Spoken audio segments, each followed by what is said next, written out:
Fears, we all have them. Roller coasters, airplanes, heights, germs, the list goes on and on. But why do we have fears and what are they for? By definition, a fear is an unpleasant emotion caused by the belief that someone or something is dangerous, likely to cause pain or a threat. So what is my fear? Well, it just so happens to be found in this wellness center surrounded by ambience and music. Okay guys, so today I am going to face my fear and we are going to FLOATHOUSE. I have Marco filming behind the camera, but I am freaking nervous, so we'll see how I do. I'm feeling very nervous. How are you feeling? I feel pretty good because I always wanted to do this, like it has been years. Alright guys, let's do this thing. Let me explain what this thing is and what my fear actually is. So this all started when I told my coworker about my fear about flying, specifically overseas.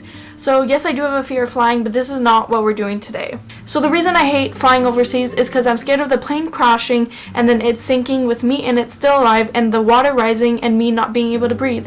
Irrational, isn't it? So to keep it simple, my biggest fear is being trapped in like a tight enclosed space and having water rising and me not being able to get out and just me like running out of breath. So of course, having told Marco this, he decided it was a good idea for me to visit this FLOATHOUSE and face my biggest fear. So let's do just that.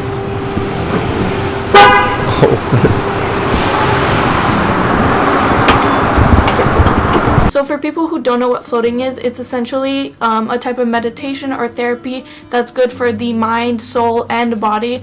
Essentially what you do is you go in a tank with Epsom salt, so it lets you float as if you're in space, and then you have no access to any of your senses, like you don't smell anything, you don't hear anything, you're just in this tank as if you're in space, and then you meditate or whatever it is you do in there. Alright, so I'm here inside this float cabin room. This is the float cabin where I will be.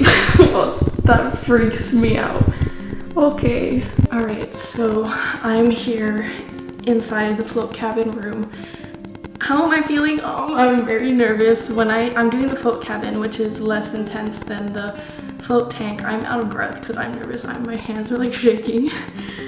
But so I'm doing the float cabin, which is bigger, and when I saw the float tank, because my friend Marco is doing the float, I'm like literally want to cry.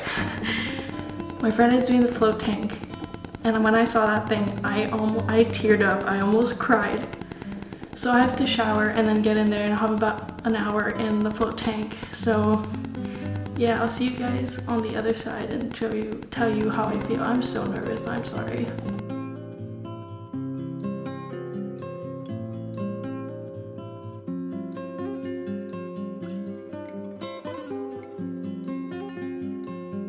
Alright, so I just got out of the float. I floated for about 60 minutes, which is supposed to be 90, but you do a briefing and stuff. And I had a moment where I like panicked. I got back in, I gathered my thoughts, and then you just kind of float there, and it's like the weirdest thing because like you're so aware of your body, but at the same time you like don't feel anything. So how did my experience of facing my fear go?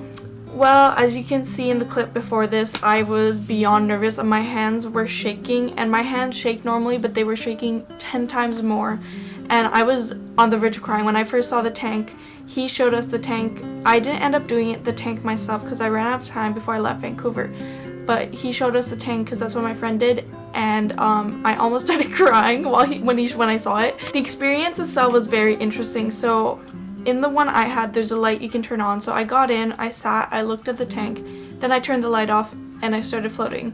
I just had all these thoughts in my mind of like I couldn't get these thoughts out of my head to fully meditate, because I meditate like an hour a day easily, but I just couldn't shut my mind off because I was just thinking about the fact that I'm in a damn tank.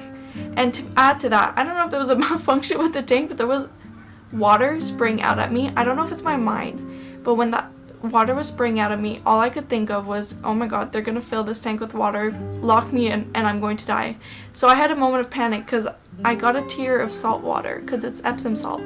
So I had a moment of panic where I couldn't see and the light was off, and then I tried looking for the light. It was behind me, but I couldn't find it, and I couldn't locate where I was in the tank because it's pitch black. So I was just looking for the door, and I started crying. So I finally found the door. I got out, got my shit together, wiped my eyes because the shit was burning my eyes. So I wiped my eyes, and then I'm like, okay, I can do this. I get back in, and then at that point I had about 60 minutes left to float. So for the 60 minutes left, I didn't get out. I kept touching the walls to make sure I knew where I was because I didn't want to have a panic moment again where I couldn't find myself. And then when I finally got settled in, like, it was a good feeling. Like, I felt very relaxed. But at the same time, I think I let my fear get to me just because, I don't know, I couldn't fully meditate because all I was thinking about was the fact that I'm in a tank with water and I don't want it to start filling up. Because I had a moment in there where I told myself, everything is made up of atoms. Everything is energy vibrating. I am the same thing as all of these things. The water and I are one. It sounds crazy, but like the water and me are made up of the same thing. So if it were to like take over me, like we're just combining. Like I just imagined myself as atoms vibrating, because that's what we really are essentially. So if you guys have a fear, I challenge you to face it. Mine was kind of interesting in the way I faced mine. I mean, I still have that fear because it doesn't just get rid of it like that, but floating is also really interesting. If you want to check it out, I'll leave down the place I went to down below. So if you have a fear, guys, just face it. I feel like fears are meant to be faced. Like, if not, why would we have them? What would be the point? Like, just to live in fear? No. Go face your fears, whatever it is. My next fear I need to face is riding bikes, because I do have a fear of riding bikes since falling off of one. So that will be my next fear I will face at some point. But yeah, if you guys have any fears, go face them. It's really, once you get it over with, it's like you realize it wasn't as scary as you thought it would be, and you just feel so proud of yourself for actually doing it. So I hope you guys enjoyed this video. Give it a thumbs up if you did, and give it a thumbs up if you would like to see more, and also subscribe if you're new here, and comment down below what your biggest fear is, because I'm really curious in finding out what other people's fears are, because I feel mine is like, mine makes sense, but it's kind of random at the same time. I guess it's kind of like drowning, I don't know. But anyways, yeah, I'll see you guys next time for a new video. Goodbye!